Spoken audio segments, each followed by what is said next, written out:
intro. Just waiting till everything syncs. Because, oh, there's the notifications. Yeah, LinkedIn's live. No, now TikTok's live. Right on. It's on board.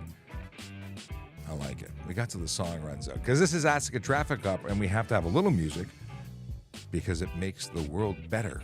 I got my tea going on. I never would have thought that I'm into tea, but I am. I like tea. Can't help it. Just is. Okay, Tuesday. It is Tuesday, the 21st. I think it's the 21st all day. And what are we doing today? We are talking about stuff and things here on Ask a Traffic Cop, that show on the internet where you can ask police officers questions about traffic and police stuff. It's amazing how that works. The only place on the internet, I don't know, there's other places on the internet where you might have similar access, but not the same access because there's only one me. We got lots to talk about today. We always have lots to talk about. Let's start with Vision Zero. And then we'll talk about how you can ask questions. And then we can get into whatever you want to get into, because that's what this is, a show for you that takes its flow from you. You know, we get to know what you want to know, and then we talk about it. So let's talk about it. Today being the 21st, we have a Vision Zero enforcement team. Ever heard of it? If you've watched the show, you know all about it because I talk about it every day. So Vision Zero enforcement team is a group of dedicated officers who go out to change driver behavior one ticket at a time. That's right. They go and issue tickets, not hugs. And they do it for the big four. Those are the infractions or the specific charges of, I shouldn't say specific charges, the areas of speeding, aggressive driving, distracted driving, and impaired driving. Those are the offenses that are known to lead to serious injury and death on our roads. And we don't want that. We want to have a zero count.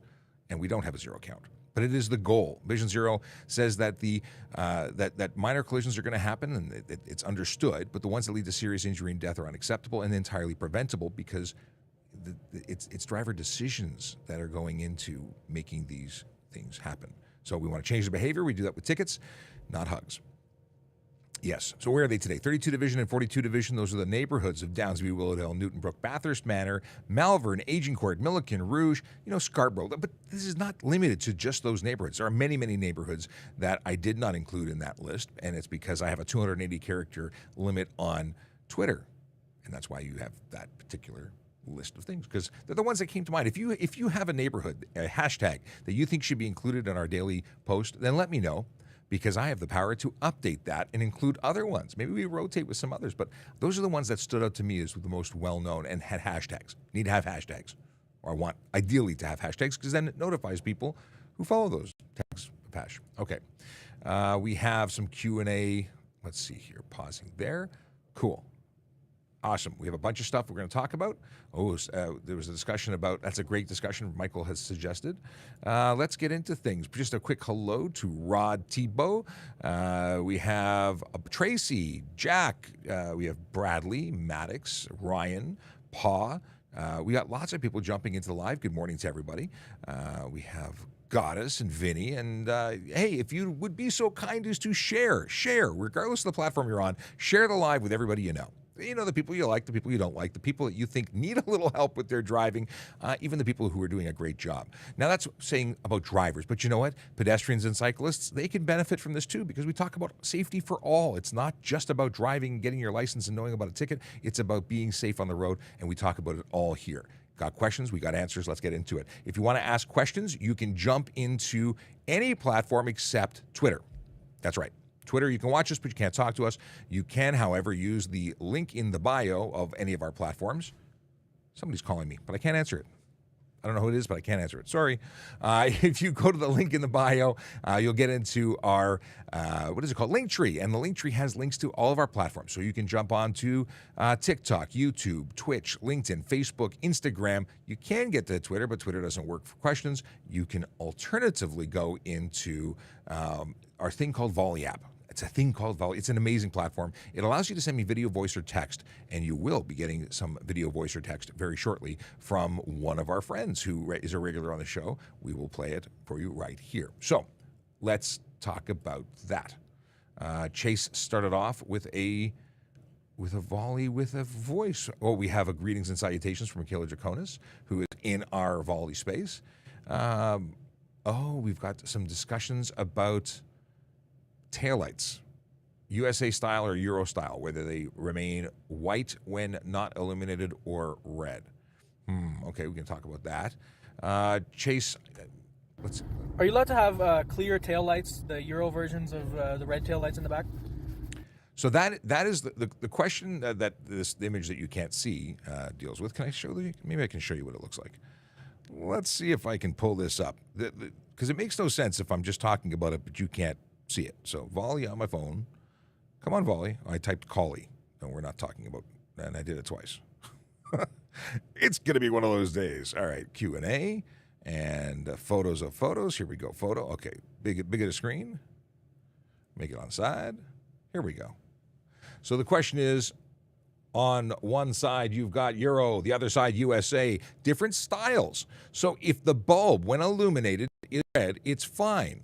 If the bulb, while the lights are on, is red, it's fine. But you cannot project white light backwards.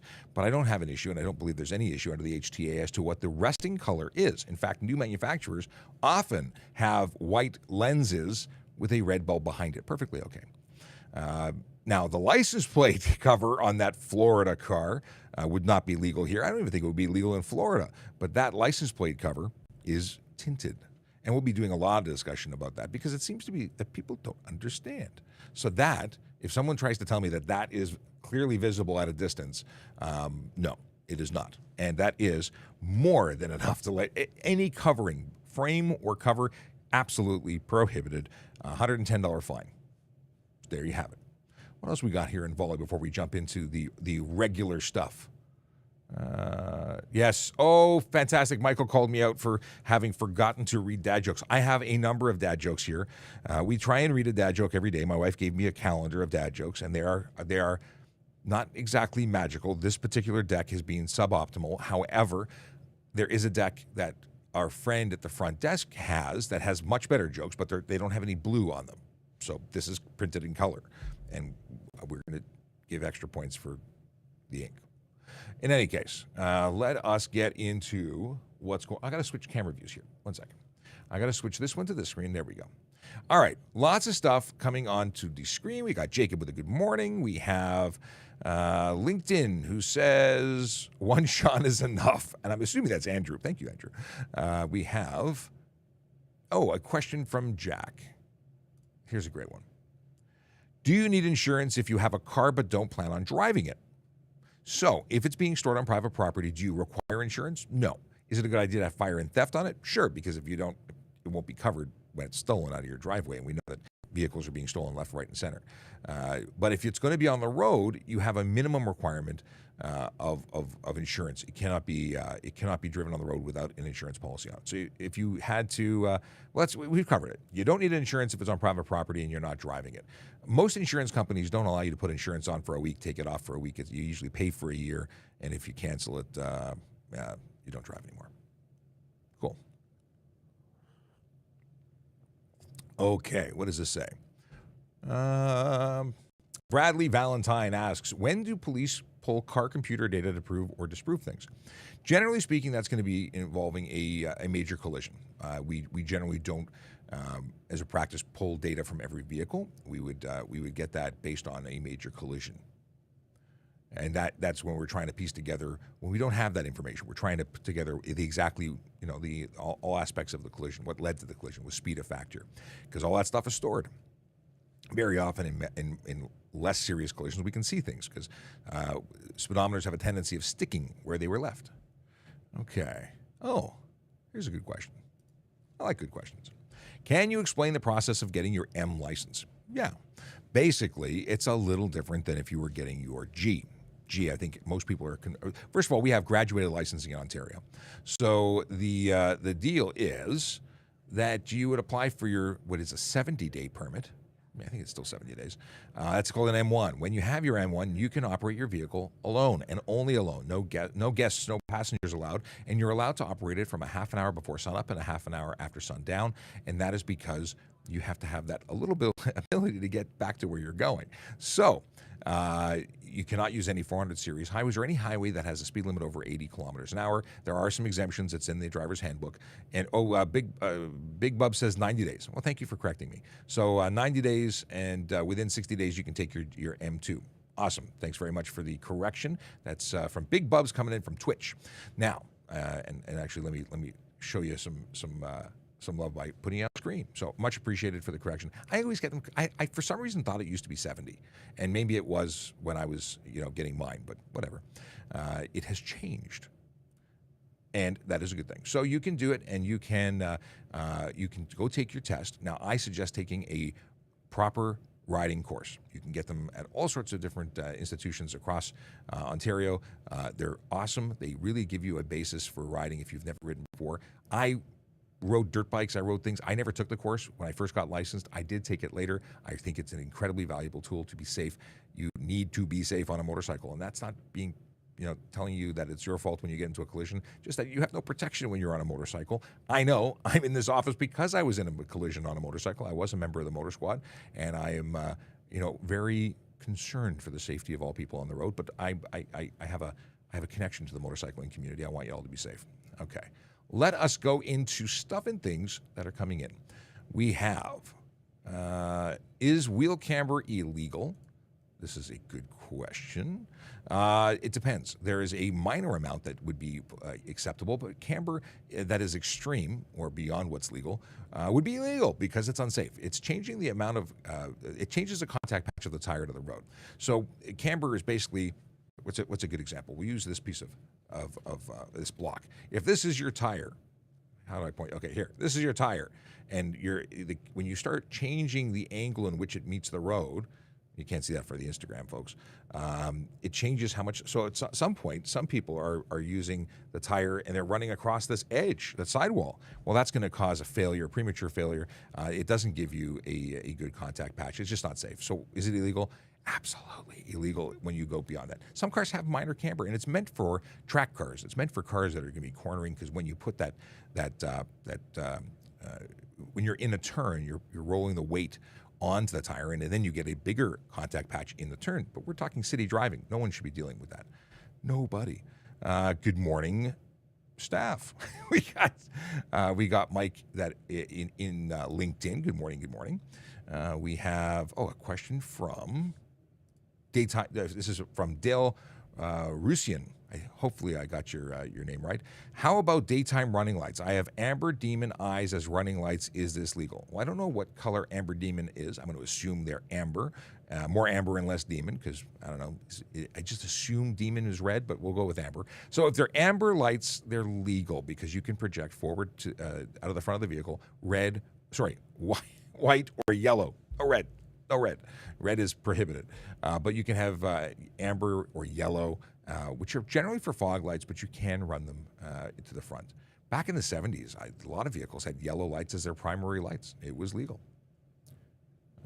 Lots of stuff coming in. Hey, if you're watching and you don't know who I am, my name is Sean Shapiro. I'm a police officer with the Toronto Police Service, and I go live on social media to answer your traffic and police questions. I do it Monday to Friday from 10 to 11, and I love it. I really do.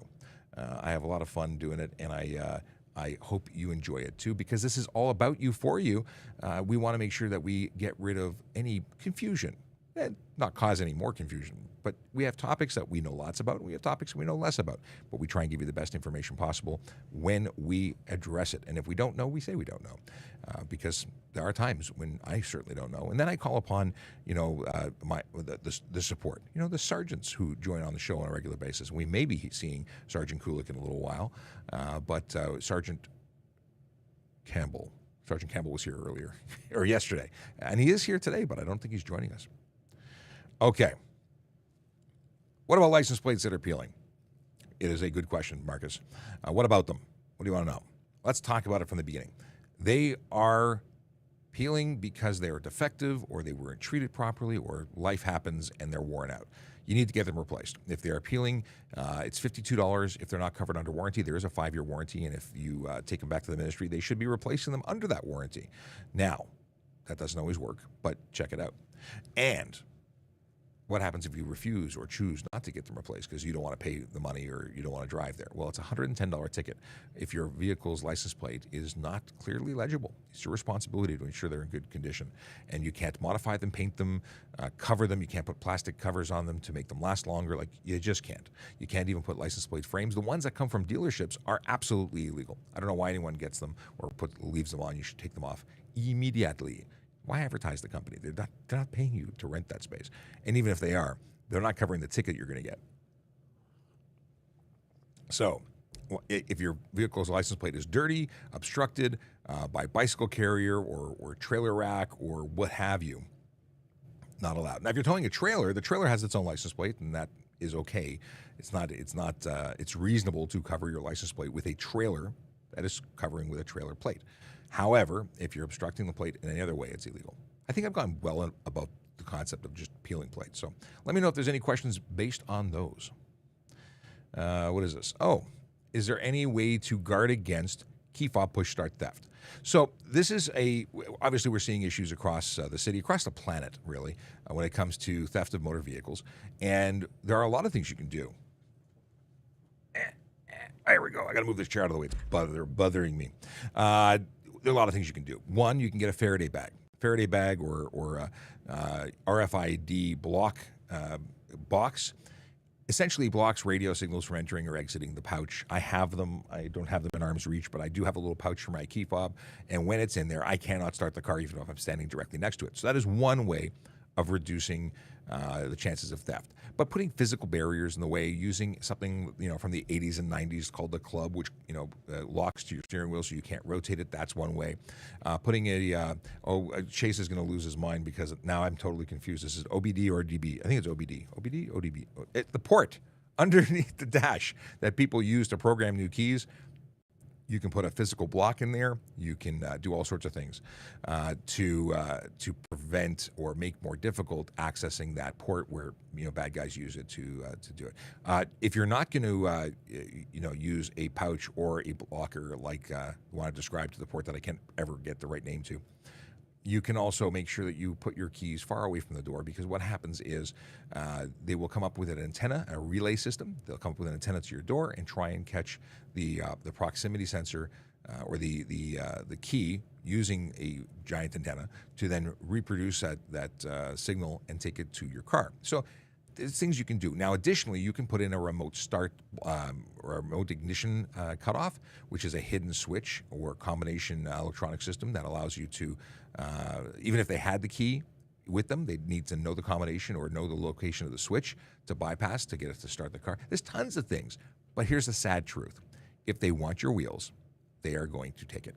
And they could take it by way of just towing it if they really wanted to. So you do the things to make your vehicle more difficult to steal, but it's not a guaranteed thing.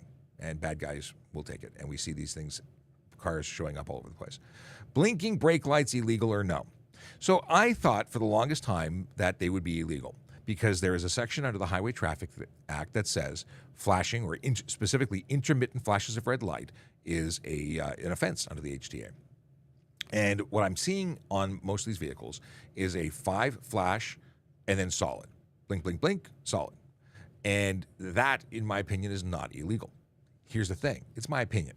Someone may have a differing opinion and may lay the charge, and it's going to be up to the independent trier of fact, being the judge or JP who is going to be hearing the case if you're charged.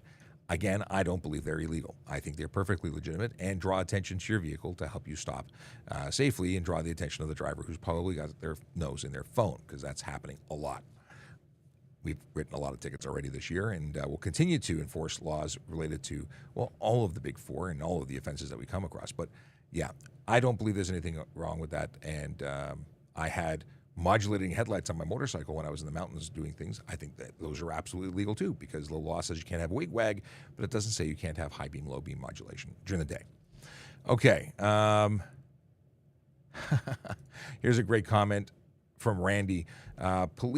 Peeling license plates are like peeling running shoes. Things wear out. Replace your plates and your shoes as needed. I like that. We should frame that. I want a T-shirt that says that.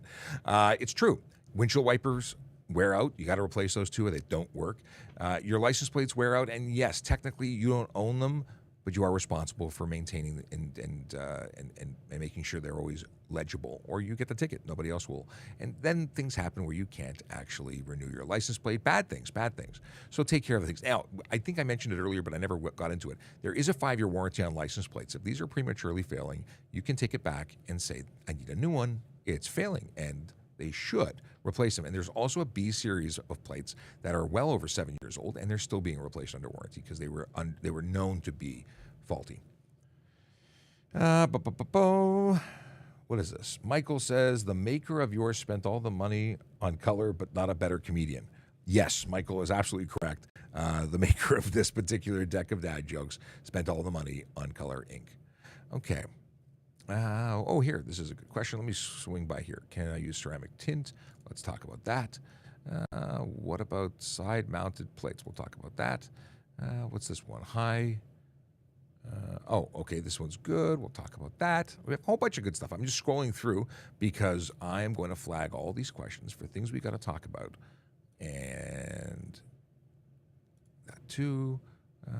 Can you drive? Oh, that's a great one. Oh, we got some good stuff that, see, every time a new question comes in, it scrolls down. So I'm flagging these so I can find them easily. Okay, one more time. Okay. Oh, tons of good stuff. Thank you so much. And by the way, thank you to CJ, who's helping us out by being the amazing executive. Are you executive producer now? Just producer? I don't know. We're going to give you a nice title. All right, cool. Now I'm flagging over to the 11 questions that are sitting in the queue. And I think they're in order of how I click them. From user, lots of numbers. Are volunteer firefighters in Ontario allowed to use courtesy warning lights? So in Ontario, a green flashing dash light is legal if they are legitimately in use by someone who's permitted and eligible to use them, which is a volunteer firefighter. And I believe I've been told volunteer medics in some communities also use this. I'm only aware of the volunteer fire, but it was brought to my attention that there are medics as well. In any case, that is a courtesy light, which means it holds no authority under the HTA. If you have it, it tells people to move out of the way, or asks people. We should be very political about this. It asks people to move out of the way and pull to the side to allow them to go by. It does not give them authority to speed. It does not give them authority to go through red lights. It is simply allowing them to get to an emergency, normally getting to their station so they can suit up and get to the emergency that they're going to respond to, because many communities don't have the big services, the big paid emergency fire and ambulance services that we have the benefits from or of in Toronto. So, yes, we do have them. Okay, we can turn that off and turn this off, and then we can say, here, what button is this? Can I use a ceramic? different machine. I don't have all the sound effects I'm used to. I usually have a little silly sound for it. But here's the deal. Can I use ceramic tint on my car on all windows? So, in Ontario, you cannot have any tint on the front windshield, any at all whatsoever, none, zero, zilch. You cannot have a more than 30% light blockage on the windows left and right of the driver, and you cannot, although we're jumping sections here, you cannot have any reflective tint. You cannot prevent me from seeing inside your vehicle, regardless if I'm a police officer or a member of the public. We're entitled to see inside. I say entitled as a police officer. I need to know if you're wearing your seatbelt, using your phone, drinking alcohol. I have to be able to describe you if you're involved in a collision and flee the scene, or if there's any criminality, or I'm looking to see if there's any, possible, maybe there's an Amber Alert. I'm trying to find someone who's matching a description, and I could be a civilian doing that too. You can't block the interior of the vehicle from being viewed, at least not the front compartment. Back windows can be as dark as you want. You don't even have to have windows in the back. So, to answer your question, ceramic tint, which usually allows people to see out very clearly, but in not so much, is likely going to be illegal for you, because if it prevents the reasonable view inside your vehicle, it is not allowed. And again, nothing on the windshield. What about side-mounted plates? Are they illegal?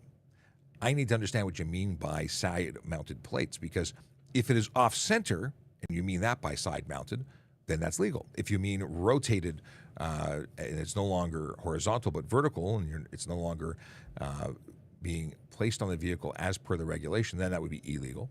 If you mean that if it's on the side of the vehicle, well, that's illegal, because it has to be conspicuously mounted to the front of the vehicle. It doesn't require it to be centered, it can be offset, but it has to be easily legible. To the rear of the vehicle, it has to be illuminated. and it needs to be mounted again as per regs. But most manufacturers will put a place for your license plate to go, and if you decide to move that, you have to move the wiring harness and the lights and all that jazz because you'll get a ticket otherwise. Yeah. Here's a great question about people who are visiting Ontario or people who have moved to Ontario and are new residents. So, 4K Obito says, my mom has a UAE license, but it's expired. Can she still drive with a G1 as a G until she gets her G? No. In fact, she can't drive with her UAE license and has been driving illegally even prior to the expiry because their G1 takes over as soon as you've applied for it. G1 is the only license she has right now. That UAE license ceased to be accepted the moment the G1 was applied for and issued. So she has to follow all the rules of the G1. Now, if the ministry had given her any experience based on that UAE license, they would have accelerated that ability for her to get her G or G2. They haven't done that based on what you're telling me. I'm assuming they have not accelerated that, which means she's a G1 until she takes her G2 and a G2 until she takes her G. And I hope that helps. But I have to warn you again, driving with a G1 unaccompanied will result in a 30-day suspension on first conviction, a 90-day suspension on second conviction, and in a what is it called? A reset or getting kicked out of the graduated licensing program on a third conviction. Also, no insurance. You're not a licensed driver. Your vehicle will not be covered by the insurance company in the event of a collision. Things that are important to know. Can I carry brass knuckles in my car? Hakuna Matata wants to know. No, because brass knuckles are a prohibited weapon and you cannot have them. Simple possession of them is an offense under the Criminal Code of Canada. So you don't have to use them to get arrested. Just having them is something to get arrested. And storing those prohibited devices in your vehicle just means, bad. Bad. Babery? Did I say that right? Babery? If I dispute a ticket knowing I was wrong, can they still reduce it? So you're not disputing it if you know you're, well, I guess you could be, so if you're saying that you're not guilty when you know you are guilty, can they reduce it? They might, or they might say no. What you end up doing is wasting the court's time and taxpayer money, your time and your loss of income, just to get a reduction in something that you'll still be convicted of, likely, because that's generally what happens. But if you know it's wrong, then I would say it's wrong to waste the time and money. And yeah. Oh. What is this? Okay.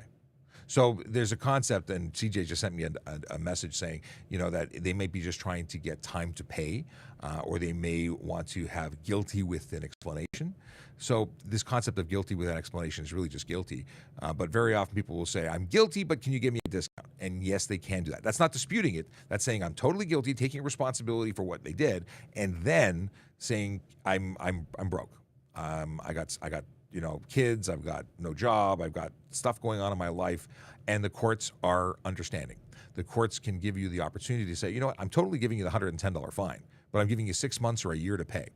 And if you pay $10 a month or however it works until it's paid off, it's done. Or they might say, you know what, we really appreciate you're taking taking responsibility, and we're going to reduce the fine to $40. Can you pay today? That type of thing. They can do that. But that's not disputing. That's negotiating for a lower price based on what's going on in your life. Okay, I've been ignoring the folks here on the Instagram, and I apologize. You have a question: why TPS cars don't have ALPRs? I just assume it's a matter of time until they're all installed, but we will be getting ALPRs. I think all provincial or police agencies in the province are eligible and getting ALPR systems. But it takes time. They got to take a car off the road, put it on, put it back on the road, so it's a process. And I don't know when we'll be in there. It's a process. That's the best answer. And Marissa, who takes photos, says, I'm going for my G1 soon. Any tips? Read the book. Read the book. Read the book. It's 20 signs and 20 rules of the road, and it's not that hard, but if you don't read the book, it will be hard. So my suggestion would be read the book. There's also apps that are often suggested as solutions for or great sources of information. Whatever works. There's practice tests. Do them. Eat, sleep, and breathe. your G1 until you get it, and then eat, sleep, and breathe, testing or learning the G2 and the requirements and becoming a good, safe driver, and then do that until you can get your license. And that's it. Now, I got different tips for you when you go to your G2, so make sure you're following us and come back. And join us on one of the other platforms. You know, Instagram is great, but the other places are better. What do we got here? We got Michael who's getting ready to ask something but has not asked something yet. Boom. There was discussion from Michael about the car that flipped over. I wanted to talk about this. It's a really great opportunity. We're going to get back to your questions in just 1 second. But there was an opportunity to not ignore a vehicle that flipped over trying to avoid a raccoon. So people say they love animals and then, swerve to avoid a animal and hit a person, a car, another vehicle that have people inside it. There's so many things that can go wrong when you make a movement and that's unplanned or classified as an emergency, a reactive thing. Save a human, love the animal, but I'd rather see the animal go bye-bye than to potentially kill somebody. And that's what we have here. We have somebody who swerved doing what may be very noble, because I love animals. I even like raccoons a lot. They're very cute. Not everybody agrees. They're going through your garbage. You don't like them in that moment, but they're really, really cute. Anyway, you don't swerve. Young Drivers of Canada, when I was a kid, taught us you go for the animal, not the people.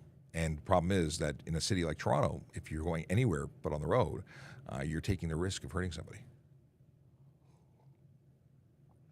Can I make a left? Oh, okay, we'll talk about that. I'm going to add these to the list. 1 second. Police slides. We're going to talk about Jamal's question. Oh, cycling question. Motorcycle question. We got some good stuff here. Hang on a sec. What happened here? See, things moved. Police lights. Talking about that. Oh, yeah, here. Motorcycle. Flag that. All right. So, tires. Good morning, Richard. How's it going? Put you up on screen while we do this. Waleed. Okay. Some questions about employment. School bus stops at intersections. Okay, let's talk about that. I generally talk about everything, but I'm just trying to make sure I get all the questions and put them in a place that they don't get missed. See, because now somebody asked another question, I got missed. Where is this? My tin ticket is not showing in the system. It's been 21 days. Okay, let's talk about that. Okay. All right, I think we're up to date, at least in my flagged list to talk about in a moment. Very good question about wrapped vehicles. And side. Okay, cool. We have a lot. We have 16 questions. Hey, Aaron, how's it going? Tinto Tozy has a question. Now, Tinto Tozy is coming in from Montreal and has a question about tires. Why do my nitrogen tires inflate and deflate? I'm going to assume it's similar to your air-filled tires. As temperatures change, your tire pressure will go up and down. Now, nitrogen tires, it went well? I'm going. Oh, you're going there now. Have fun. I would go with, but I can't because I'm here with you guys. The boss is going on a mission, and I would go on that mission if it wasn't for the fact that I'm here talking to you, and you are a priority. I'm not leaving to go on that mission because you are my mission. Okay, so as temperature changes, yes, inflation and tires inflate and deflate, or the gas expands and contracts based on temperature. I believe the whole idea of nitrogen tire or filling your tires with nitrogen is because there's less of a change, but there's still a change.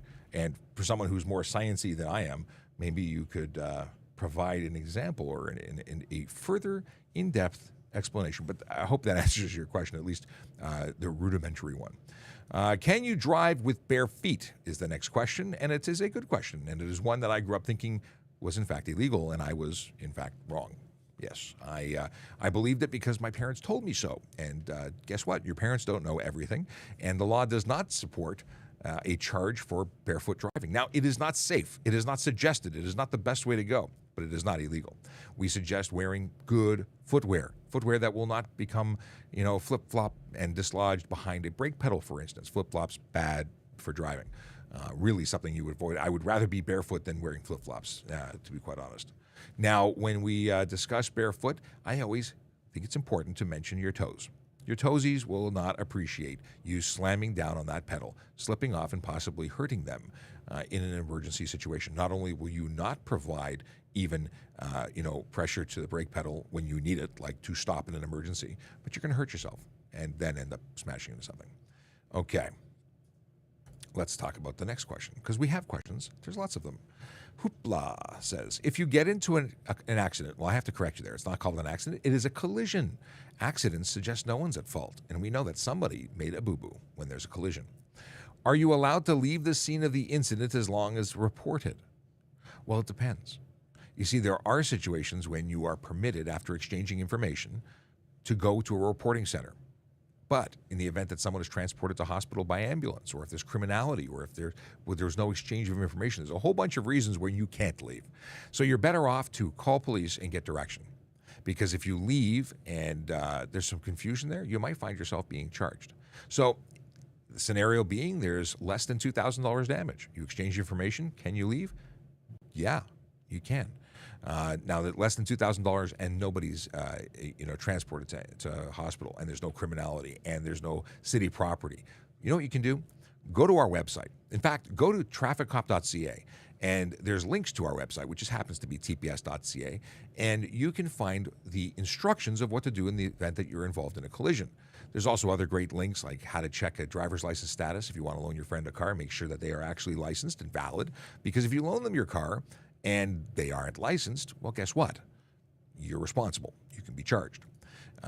There's also a link to a site, which is who hosts it? Anyway, I think it's, is it RCMP?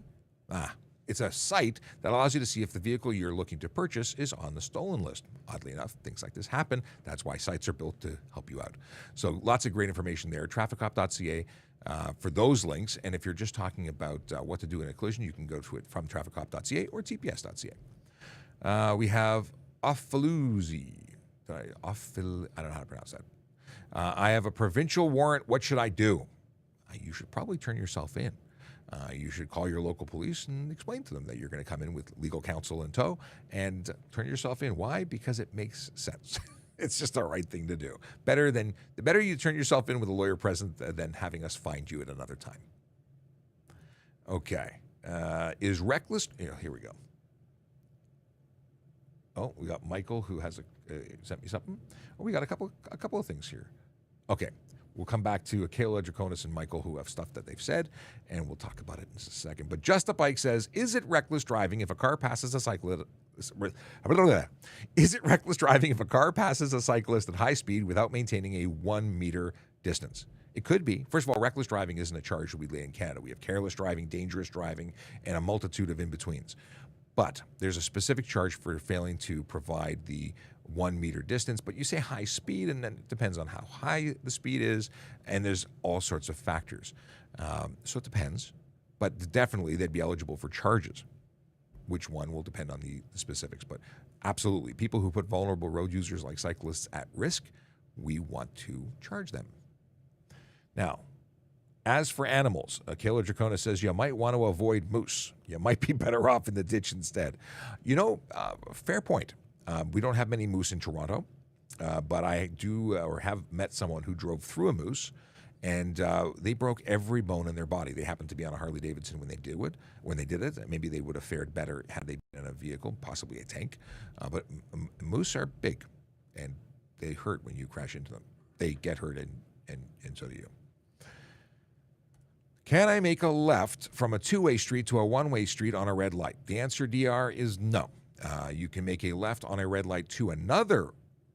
You can make a left from a one-way onto another one-way on a red light after coming to a complete stop and waiting till it's safe to proceed and ensuring that there is no sign prohibiting that turn. But that is the only time you can make a left in Canada or Ontario, a left onto a left, a one-way to a one-way. Now, I have to talk about right turns because there seems to be so much confusion surrounding them. Right turn on red, it's permitted in Ontario, but it requires you to stop. So many people don't stop. I don't understand. You must stop at the intersection, at the appropriate place, very often indicated by a line painted on the ground. You have to stop, and you have to wait until you can ensure it is safe to make your turn, and only then can you proceed to make the right turn on red. It does not mean you can drive through the red at speed. That is called running a red. That is when red light cameras take your pictures. I was talking to the chaps from, two of the guys from the Toronto Automated Enforcement Group, and they said that one person got 4 tickets in like a matter of an hour, just driving around the block, not realizing they had to stop for a red light. How on earth is anyone here with a license that does not know that they cannot do that? Just mind-boggling.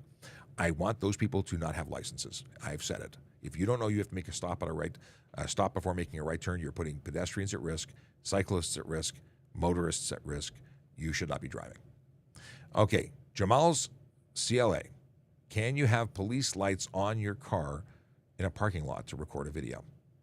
Police lights are not a restricted device for the purposes of being on private property. So yeah, could a movie car be there? Could you, for the purposes of a movie car, have flashing lights? Sure you could. If you're doing it to harass people in a parking lot, not allowed. If you're on the road, that's a problem. That's going to be, charges for possibly impersonation of a police officer. So it really has to be something very clear. My suggestion, if you're recording a video, A, have permission to be there. B, notify local police that you plan on using similar looking lights for the purposes of that video, and be very forward about it, because people will call in and report you to police, maybe thinking you need help. So be very careful. Making a video, music or otherwise, great thing. Love filmmaking, love the project, love the creativity. Make sure you're doing it safely, and getting police involved and notifying them is huge, because when 911 calls and say there's one of your police officers who's fighting with someone in a parking lot, we're going to send the cavalry, because that's not good. And then when we get there and find out that you're filming a music video, someone's going to get in trouble. So avoid the hassle. Make sure you notify. And these are not toys. I mean, I get it. It's cool-ish. Police lights are fun. By the way, we're hiring. If you want to use police lights appropriately, go to our website, and you can do it for real. You can, not music video, but you can certainly have police lights when you are a member of the Toronto Police Service driving a police car. www.tps.ca/careers for everything you ever wanted to know about everything we do. And there's tons of valuable information on the website, but specifically to careers. If you want to be a police officer, special constable, parking enforcement officer, civilian person working in so many different jobs, because we have administrative, we have IT, we have financial. We have every kind of job under the sun. So if you want to work for us, a career with many different jobs, so you never get bored, check us out. Okay. We've already talked about this. I have a motorcycle license from Lebanon and moved to Ontario. Can I drive here? If you have moved here and you're more than 60 days, you have to apply for a local license. If you've applied for an Ontario license already, whatever license you have is what you have. So if they did not award you a motorcycle license, you cannot drive a motorcycle here. If you have a G1 license, you are a learner's permit holder, and you must follow the conditions of that learner's permit. That's it. So if you have not yet applied, apply. And once you apply, make sure you tell them about your previous experience. I don't know if Lebanon has a straight trade situation. They may not have understood that you had a motorcycle license if you did a straight trade and have a G license, which does happen with some countries. Make sure that you have told them everything. And I don't know the inner workings of the process, because I've never had to do it myself, but I do know that there is the ability to get a certain consideration for your experience. Let's see here. Okay, Akela Draconis adds to the question about filming on private property. If the filming is going to affect traffic, you need to have a film permit and submit a road occupancy request to the city. Fantastic information. Hey, it's Sergeant Campbell, someone who we referenced earlier. Let me get you all ready with and Sergeant Kulik too. Sergeant Kulik is coming in as well. We don't have a mic set up on that side. I don't think we might. Let's try it. If I come this way. Oh, and I'm gonna switch cameras. No, you can come over here. We're gonna switch to the. You're gonna stand up. Sure. We can share a mic. Come on Okay. So now we have. I don't know where they are. Oh, they're over there. Take the ones that don't say Panasonic, because then I can put you right into the back of here. Really? Okay, the one with the big plug. Is that the big plug? That's the little plug. Is there one with a big plug? If it's got a big plug, it'll work. If it doesn't have a big plug, we need an adapter. No, we don't have headphones for you. All right, forget it then. I'll come with You know, we don't. We don't need headphones. We're just talking to ourselves. Come on in. All right.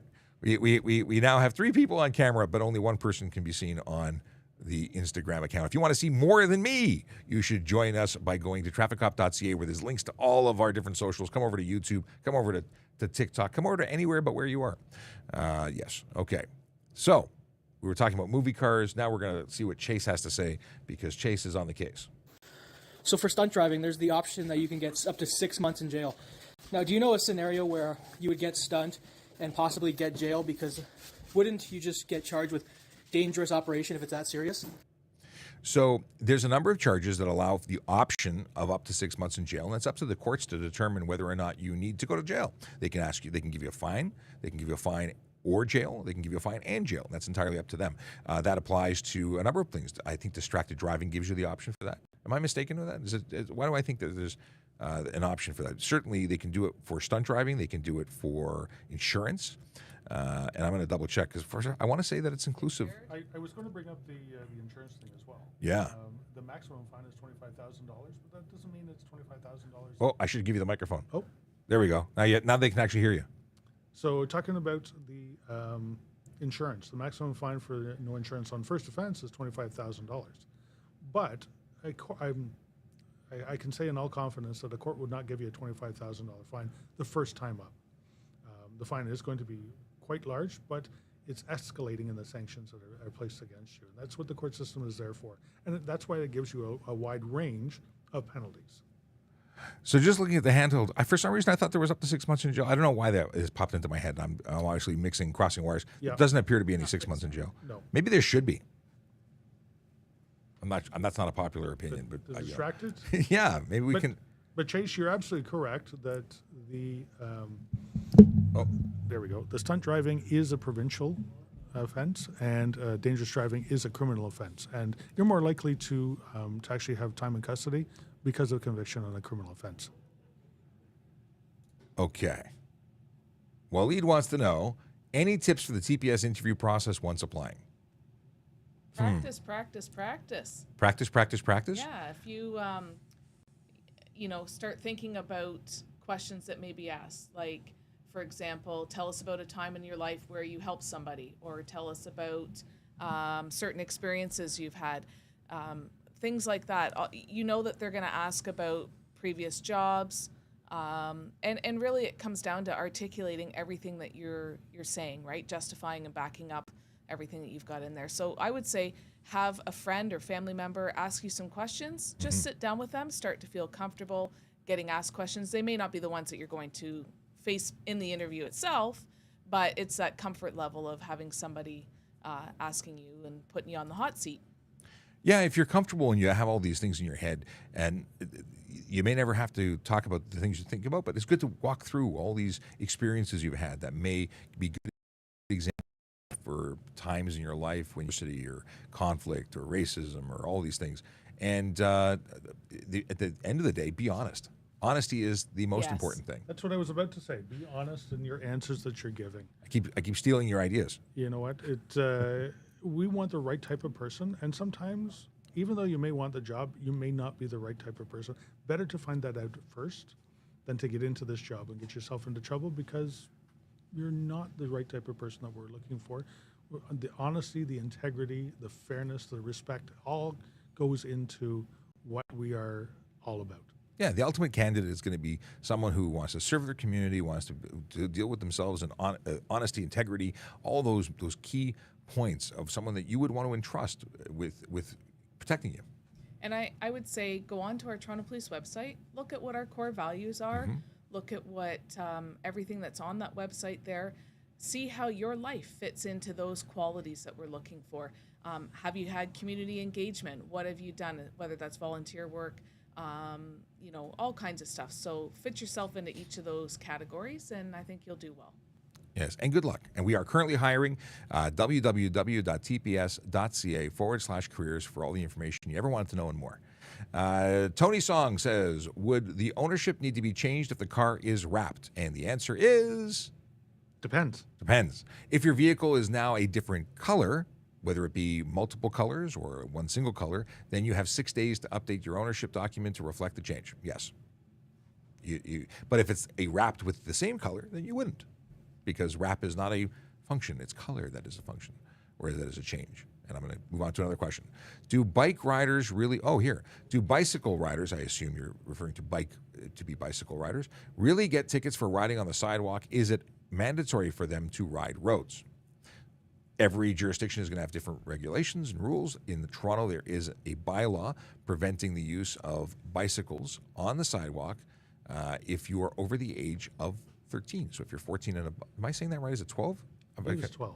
So if you're 13 or above, you can't be on the sidewalk? I've gone and confused myself. I believe it's 12. Okay, so if you're 13 or above, you can't use the sidewalk. If you're under 13, you can. And it used to be based on diameter of tire. That's no longer the case. It is age. So yeah, tickets are really issued to cyclists who choose to ride on the sidewalk and put other vulnerable road users at risk. Now, other jurisdictions may have different rules, and it may be legal where you are, so check with your local authorities. And you know what? It's not just vulnerable road users, but sidewalk users as well. Well, that's what I mean. That's You're the talking road. about pedestrians. Yeah. And you know what? If you have a bicycle coming down, it's a fast-moving object with a rider on top of it. The potential for getting injured, getting hurt, or the cyclist getting injured are greater as well. For sure. And I've spoken to nurses who have said that bicycles hitting pedestrians have gruesome impact and injuries as a result. Actually, I was watching Instagram. We were flipping through it with the kids last night, and I came across a guy who was doing some tricks on his bicycle. I think he was in France, and then goes right into the street and hits another cyclist, and it was just an explosion of bicycle parts and people. Yuck. What is this? Oh, why do insurance companies ask you about your driving record if they can access the information themselves? Ryan The wants lie test. Well, it could be the lie test, but it also may be for estimating your quote before they actually confirm, because once they actually look it up, I think they have to pay for that privilege. I'm guessing. That's correct. And different insurance companies will insure different risks. So if you've had some convictions, had some crashes, your driving record doesn't look, you might have to go to a different insurance provider, insurance company that your broker has access to be able to get you insurance. Chase says it's not 12. No person 14 and older. I was right the first time. 14 and older? No person 14. Yeah, so it was right. 13, I was right the first time before I doubted myself.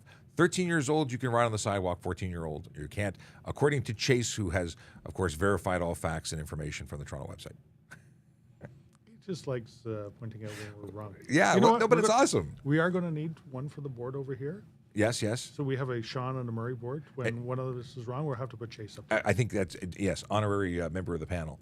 Michael says, when I used to ride in sidewalk and crosswalk, I had more near miss and few minor collisions with drivers who were too blank to look. I had less trouble at 16 and 18 when I still cycled, but in traffic, no collisions. I'm glad you had a positive experience, Michael.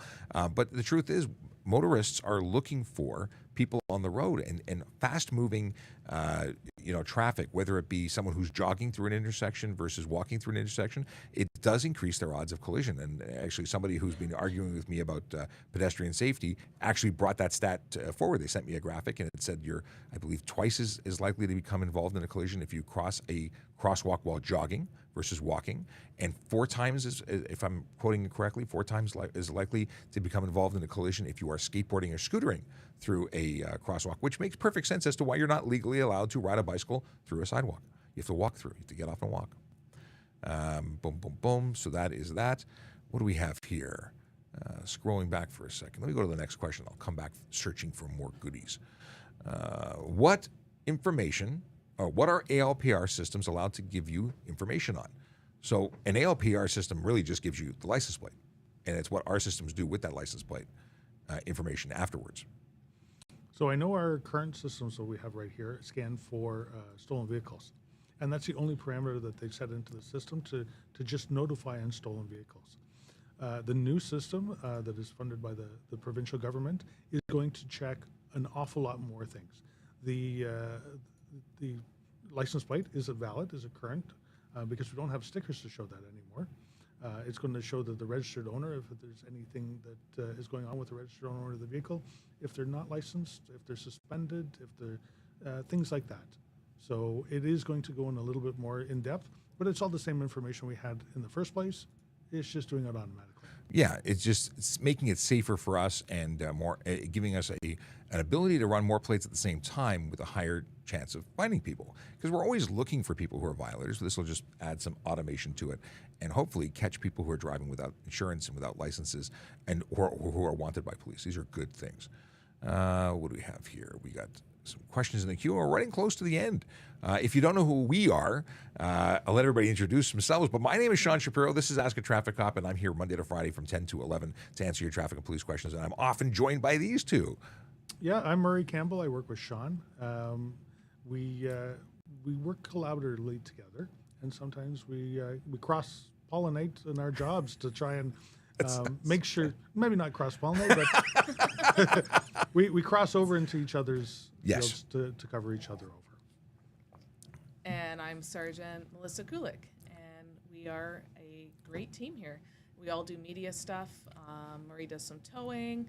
I do some writing some operational plans for traffic campaigns, and amongst a million other things. So we're just a big happy team and work together at times. So it's great. We are the Swiss Army knife of traffic knowledge Pretty and much. stuff. You know what? There's an awful lot of us, more of us up here, that do an awful lot within this office, but it's usually just the 3 or 4 of us, because we sometimes get Aaron Yes. to come on with us as well to sit down and share our day with you. Yeah, this is actually one of those nice opportunities where we can sort of relax, test our knowledge, help us out, because we're the office people. There's many people outside on the roads who are enforcing laws and report and investigating collisions, and they get to help you in person. We get to reach out electronically and do it, and it's very cool. Troy wants to know, can you vape while driving? So yes and no.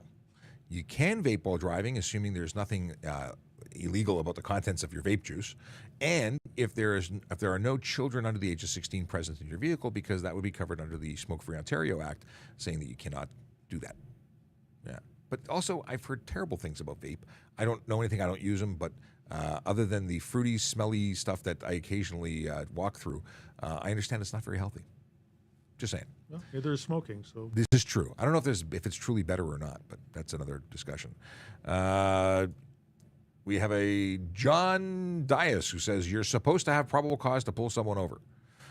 I don't know where you are and what the rules are in the jurisdiction to which you are driving or quoting, but no, probable cause isn't something that's required for pulling someone over. We're allowed to pull you over to check your driver's license status, your insurance status, your level of intoxication, hopefully that your sobriety is that you are sober, and if there's an issue with your vehicle. But probable cause is something entirely different.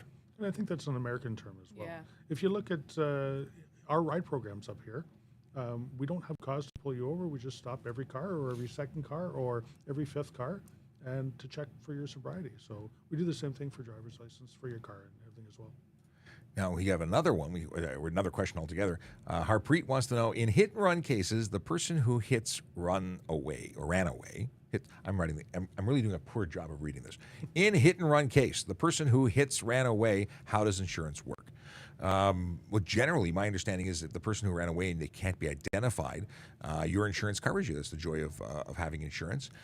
There may or may not be a deductible depending on what information is recorded. If you have a dash camera and the other party took off, and maybe there's some information. But what would you say there, Sarge? Well, you know what? I reported to police. There is an investigation that goes on. It's an offense to cause a collision and not report it. It's also an offense to cause a collision and not remain and render assistance. So an investigation will go on behind the scenes, and if we can identify the driver, charges will be laid. Even if we can't identify the driver, if we get the car, we'll at least get the insurance information. Yes. And pass that on to you, so you can pass that to your insurance company, so that you're not taking 100% of the brunt of the paying for your car to be And we repaired. may get that information down the road. It may be hours, days, weeks down the road, depending on when these situations happen. We have our officers will check for video in local businesses or other dash cam of people that are around, and then it goes to our investigative office, and they do further follow-up from there. So hopefully we can solve these cases, and then the right person is held accountable for their actions, not only criminally or under the Highway Traffic Act, but also under the insurance. So. I'm smiling because I'm totally ignoring you, but I'm reading comments. This one in particular, Sergeant Campbell is almost as handsome as Brandon. Wow. Who was that from?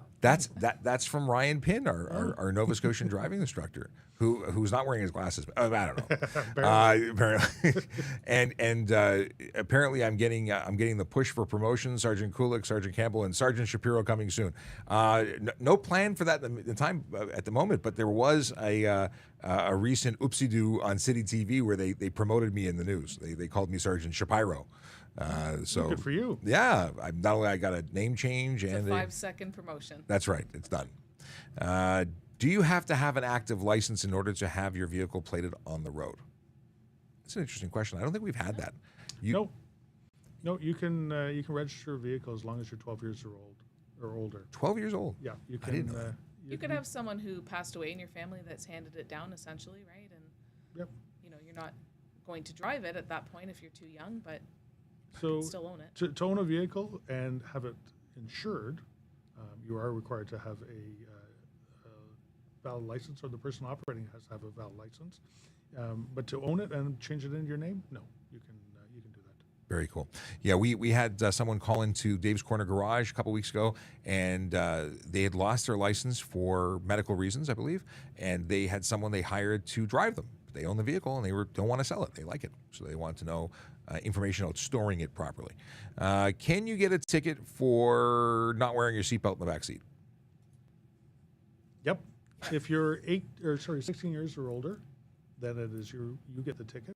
And if you're under 16 years old, it is the driver's responsible to make sure that you're belted in properly, and they get the ticket. Yes. Please just wear your seatbelt. It's all of us have seen way too many tragic, sad situations out there.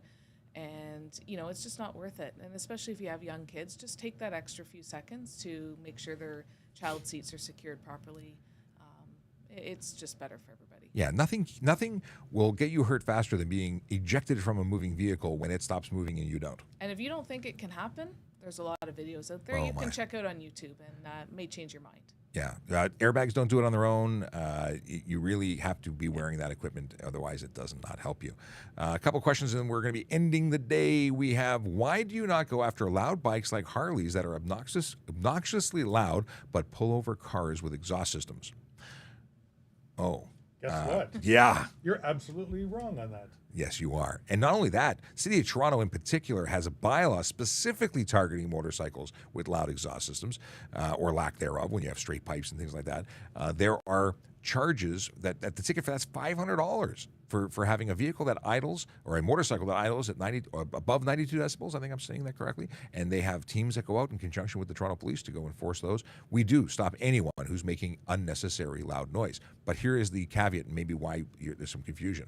A motorcycle that has a 2-foot pipe is going to be louder, even if it is, generally speaking, going to be louder than a vehicle that has a 10-foot pipe and has a large muffler system. And each vehicle has what's reasonable and some room to move within that. But when you have an obnoxiously loud vehicle, you're going to get pulled over.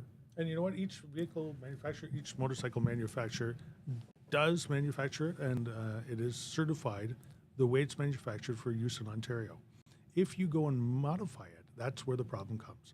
You have to, if you're going to modify it to be within the compliance level. So, not all Harleys, Harley owner, not a loud bike, that's mine. Yeah, and in most Harleys, when you buy them from the factory, they comply, all of them do, but most bikes don't leave the dealership before they've been modified in some way to make them a little bit louder. People like to have that custom sound, and sometimes it's okay, and sometimes it's not. Sometimes they're sold with what do you call those? They're called, I can't remember what they're called. I don't know. They're This called, is your story, not yes. I was waiting for that.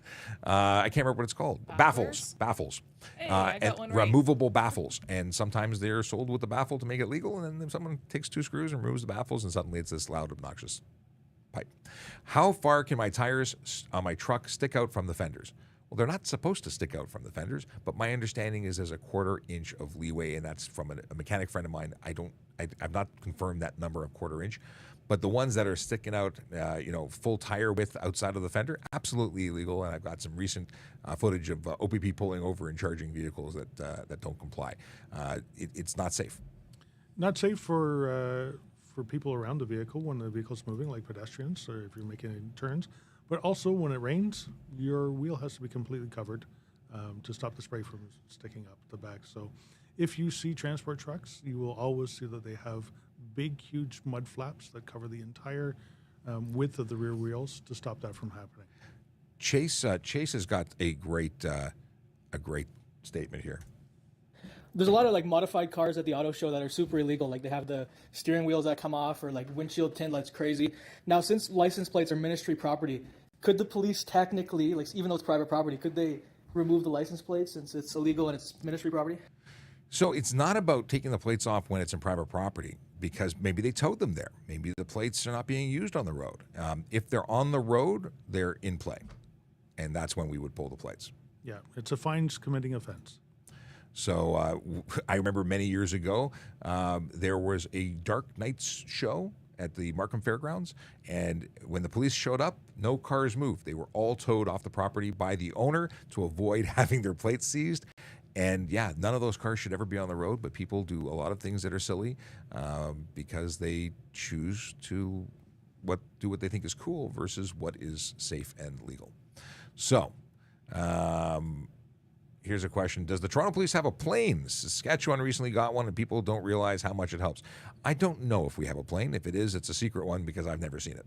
I've never been invited into a plane, helicopter, hovercraft, but I've been on the boat. We had a helicopter years ago. Yep. 2 of them, I think. They switched. One was in the shop, maybe. one, yeah. But I have actually been on a call where we've utilized it, and of course it's many years ago.